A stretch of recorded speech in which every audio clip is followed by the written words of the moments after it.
On a quiet February morning in Bristol, 16-year-old Becky Watts sent her last text message. Just minutes later, she was gone. What happened inside her home that day would set off one of the biggest searches the city had ever seen. Friends, family, and police were desperate for answers. At first, no one could understand how a teenager could just disappear. But as the investigation unfolded, it revealed something far more disturbing than anyone had imagined. If you're a fan of true crime and criminal investigations, you won't want to miss our new book, The Ultimate Book of Serial Killers, 180 Files of the World's Most Notorious Murderers, now available on Amazon. You can also purchase the PDF version directly from our website for instant download. You'll find the link in the video description. Now, let's dive into today's case. On June 3, 1998, Becky Watts was born in Bristol to Darren and Tanya. Even before her birth, her parents had separated and her earliest years were marked by instability. Becky spent her first years with her mother, but after concerns of neglect, she was taken into care. Not long after, she and her older brother Dan moved in with their father, Darren. Those who knew Becky often spoke about her personality in two different lights. Around close friends and family, she was outspoken, lively, and full of humor, never afraid to show her feisty spirit. Yet in school she was described as quiet and reserved, though her teachers remembered her for her kindness, her empathy, and the size of her heart. She was the kind of girl who noticed when someone was left out and made sure they felt included. Becky kept a small but devoted circle of friends, and the loyalty between them ran deep. Life at home also changed. Darren began a relationship with a woman named Angie who had a son, Nathan. In 2013, Darren and Angie were married. It was a blended family celebration. Nathan proudly acted as best man, while Becky stood as one of the bridesmaids alongside Nathan's girlfriend, Shauna. The images captured that day showed a family hopeful for their future, but less than 2 years later their lives would be shattered. On February 19, 2015, Becky was reported missing. She had supposedly been planning to meet her boyfriend that morning, but never arrived. Her father, Darren, desperate for news, turned to both the police and the public, begging for any information about his daughter's whereabouts. What struck investigators early on was the silence. Becky's phone and social media had gone completely inactive. For a teenager who was usually in constant touch with friends online, this was a serious red flag. The case quickly drew national attention.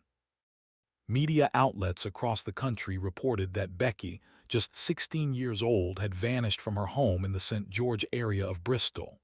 Days went by with no contact. Detectives confirmed that she had left the house only with her laptop and her phone, and yet nothing more was heard from her. Friends, teachers, and family all echoed the same sentiment. This disappearance was entirely out of character. Search efforts escalated rapidly. Police teams scoured nearby fields, parks, and wooded areas. Helicopters circled overhead while divers combed through lakes. Troopers' Hill Nature Reserve, a local lake, and multiple homes were thoroughly searched, but no evidence surfaced. The National Crime Agency and the College of Policing lent their support, and the community rallied together. Posters appeared across Bristol. Volunteers poured out to search the streets, and the hashtag #FindBecky spread across social media, amplifying the family's plea for help. Investigators began piecing together Becky's final known movements. They spoke to those closest to her, hoping to uncover details that might explain her sudden disappearance. Her stepmother, Angie, mentioned hearing the door slam that morning, assuming Becky had left for the day. The last people confirmed to have seen Becky were her stepbrother Nathan Matthews and his girlfriend Shauna. When the pair were eventually interviewed, their accounts matched almost word for word. Both said they had heard stomping down the stairs, followed by the front door slamming shut. They insisted they assumed Becky had left the house in a mood. To detectives, The similarity in their stories stood out immediately. In most investigations, witnesses often provide slightly different recollections, but these two seemed rehearsed. Their demeanor also caught attention. Shauna came across as giggly and relaxed, while Nathan appeared oddly detached, showing no real concern. 9 days after Becky's disappearance, police returned to the family home with a forensic team. Inside Becky's bedroom, they made a chilling discovery: faint traces of blood on the door frame. Even more disturbing, fingerprints were found within those blood stains. The evidence suggested that something violent had taken place inside the very home where she was last seen alive.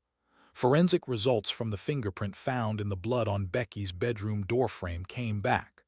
The print belonged to her stepbrother, Nathan Matthews. Hours later, confirmation followed that the blood was indeed Becky's. With this devastating news, police knew they had the grounds to act. On February 28, 2015, Nathan Matthews and Shauna were arrested at a house in Bristol. Nathan was 10 years older than Becky and had known her since she was just 2 years old when his mother began a relationship with Darren, Becky's father. The relationship between Nathan and Darren had always been strained. Nathan resented interference in his and his mother's life. While Becky's brother Dan often spent time with Nathan playing video games, Nathan barely engaged with Becky. Troubling incidents from Nathan's past painted a concerning picture. When he was 19, he once arrived at the family home with 4 young girls in the back of his car, none appearing older than 12. Darren had refused to let them inside and ordered Nathan to take them home immediately. Years later, when Becky struggled with an eating disorder as a teenager, her family was deeply worried for her. Nathan, however, dismissed it callously, claiming she was only seeking attention. Becky eventually recovered, but Nathan's indifference was long remembered. In 2008, when Nathan was 21, he introduced the family to his new girlfriend, Shauna. He claimed she was 19, but in truth, she was only 15. Darren quickly caught the lie and told Nathan to take her home, unwilling to risk his children's stability after years of fighting social services. Despite this, Nathan and Shauna stayed together, eventually having a daughter. Darren admitted he never liked Shauna, saying there was something about her he simply couldn't place. After their arrest, police carefully strategized their questioning. Forensics were also dispatched to search Nathan and Shauna's home. The property was chaotic, with rooms overflowing with clutter. Yet in the middle of the mess, one detail stood out starkly: the bathtub. Unlike the rest of the disordered house, the tub was spotless, gleaming, and scrubbed clean, an anomaly that immediately raised suspicion. As the investigation deepened, detectives discovered 2 small but crucial pieces of evidence: receipts from a hardware store. They showed that on the very day Becky was reported missing, Nathan had purchased a circular saw, protective goggles, gloves, and a mask. CCTV confirmed him making the purchase. The news devastated Becky's family. Darren later said that in that moment it felt as though his world was collapsing. Flowers and tributes soon appeared outside the family home, and St. Ambrose Church opened its doors for mourners to light candles and write in a book of remembrance. Heartbreakingly, Becky's murder had occurred on her brother Dan's 20th birthday, a day forever scarred by tragedy. On March 3, 2015, police received a statement through Nathan's lawyer. He refused to listen as it was read aloud, covering his ears, but the words admitted his responsibility for Becky's death. He explained that he had arrived at the family home armed with a stun device, tape, handcuffs, a mask, and a large bag. His plan, he claimed, had been to kidnap Becky to teach her a lesson, believing she was selfish and a risk to his mother's health. But when Becky saw his face during the struggle, he panicked. Nathan confessed that he strangled her as she was partially inside the bag. After killing her, Nathan used the saw he had purchased to dismember her body in the bathtub, scrubbing the scene afterwards in a chilling attempt to hide his crime. The spotless bathroom, the suspicious receipts, and Nathan's eventual confession revealed the unthinkable truth. Becky Watts had not run away. She had been murdered by the very person who should have been part of her protective family circle. Late one night, detectives received crucial new information. It pointed them toward a house at Barton Court in the Barton Hill area of Bristol. The intelligence suggested something unthinkable, that Becky's body had been cut up and hidden there. When officers searched the property, their worst fears were confirmed. Inside the terrace home and its garden, they found suitcases and bags wrapped in plastic and cling film. The remains of Becky Watts had been concealed with cat litter and salt in a desperate attempt to hide the smell of decomposition. Though formal identification was still pending, police immediately informed Becky's family. It was the devastating outcome they had feared from the very beginning. Police arrested several people linked to the house. 3 men and 2 women were taken into custody on suspicion of assisting an offender. While some insisted they had no knowledge of what was inside the bags, a few would later admit guilt to helping after the crime. Others would eventually be acquitted. The gruesome state of the remains revealed the calculated measures taken to conceal the crime, but the pathology report painted an even darker picture. Becky had fought desperately for her life. She suffered over 40 injuries before her death, most likely caused by suffocation as a hand clamped down over her nose and mouth. In a chilling final act, her body had been stamped repeatedly after she had already died. Becky had to be identified using DNA evidence. For local police, the case had become one of the largest investigations in their history. Hundreds of officers, volunteers, and community members had searched tirelessly, clinging to the hope of finding Becky alive. Even though Nathan Matthews had already confessed, detectives doubted he had revealed the full truth. They needed to know the extent of his girlfriend Shauna's involvement. When questioned, she claimed she had only learned of Nathan's role after his statement to the police. She insisted she had never touched Becky, alive or dead, but investigators weren't convinced. Reconstructing Becky's final hours exposed the chilling sequence of events. On the morning of February 19, 2015, Becky returned home after staying the night with a friend. At 11:03 a.m., she sent her final text message to her boyfriend, telling him she was listening to music. Minutes later, Nathan and Shauna arrived. Instead of parking on the road as usual, Nathan reversed his car into the driveway, the boot facing the front door, ready to load what he had come for. With Angie away at a hospital appointment, Becky was alone in the house. Nathan attacked, suffocating her before placing her body in the car. By 12:45 p.m., Angie had returned home. Nathan and Shauna acted as if nothing had happened. Hours later, Becky's boyfriend arrived, worried she wasn't answering. Shauna pretended to check Becky's room while the car outside still held her body in the boot. That evening, they drove back to their own home. Inside the house, Becky's body was dismembered in the bathtub. Afterwards, Nathan and Shauna ordered pizza and Chinese food, behaving as though nothing horrific had just taken place.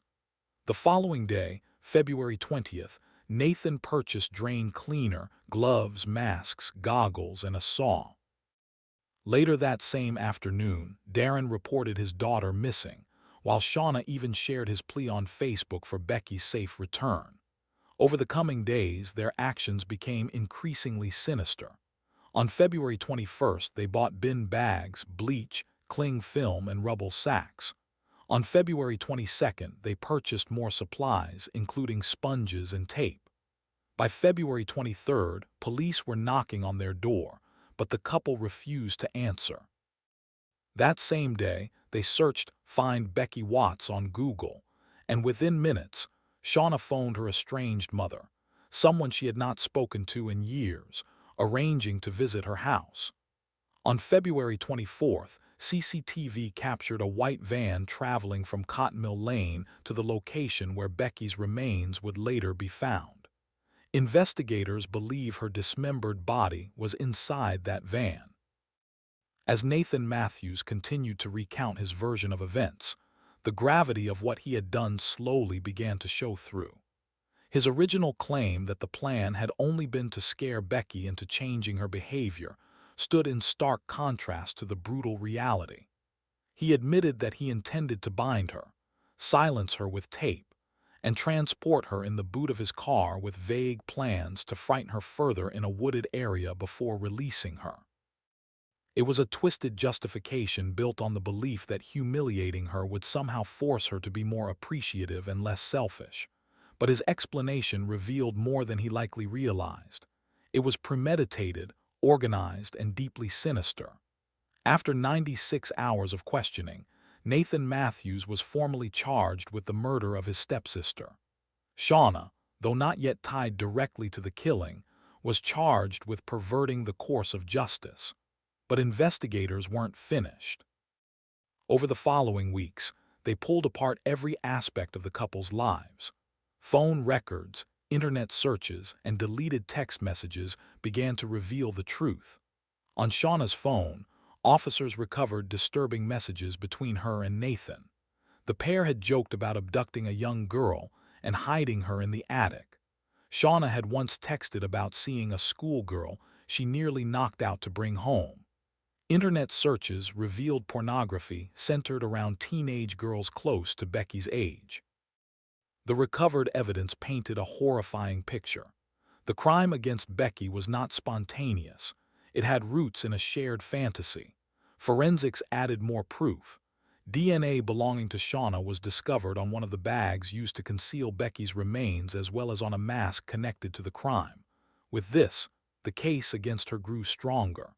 On June 22, 2015, Shauna was charged with Becky's murder.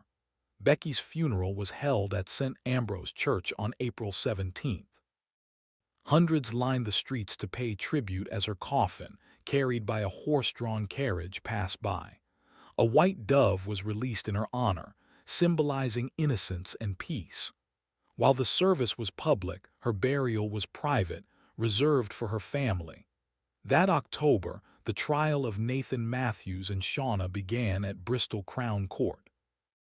Inside the courtroom, Becky's family listened in shock as they learned that years earlier, Becky had told a friend Nathan once described to her in graphic detail how he would kill her. She had never revealed this to her family. Witnesses from Nathan's time in the Territorial Army also testified, describing a man who was moody, quick-tempered, and often isolated. Prosecutors revealed disturbing evidence that the crime was not only motivated by resentment, but also by intimate interest in young teenage girls. The court heard how Nathan and Shauna's messages and searches exposed a shared deviant obsession. Shauna maintained her innocence, claiming she had been controlled by Nathan and feared him. The prosecution rejected that claim, presenting the pair as partners who acted together.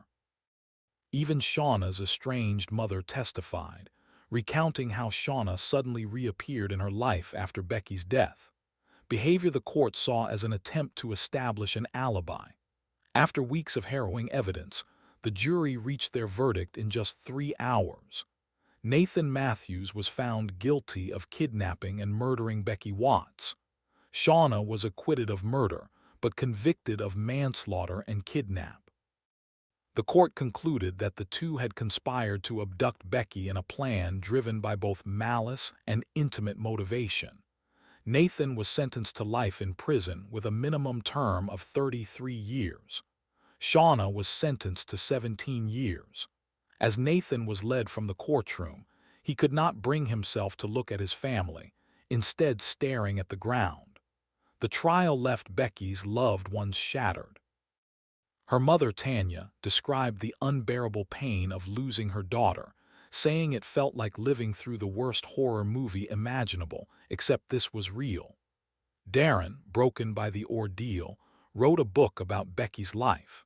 He confessed that if the punishment had been hanging, he would have been the one to pull the lever himself. Though Darren and Angie's marriage was tested by unimaginable grief, they stayed together, vowing never to let the tragedy divide them. They credited the immense support from the community who organized balloon releases, marches, and moments of silence in Becky's memory. In a local park, a small apple tree was planted as a living tribute, a symbol of hope, growth, and remembrance. Becky's story is one of profound loss, but also of the love and light she brought to those around her. Her family described her as a tornado, a hurricane, and a sunbeam all at once, full of energy, feisty, and impossible to ignore.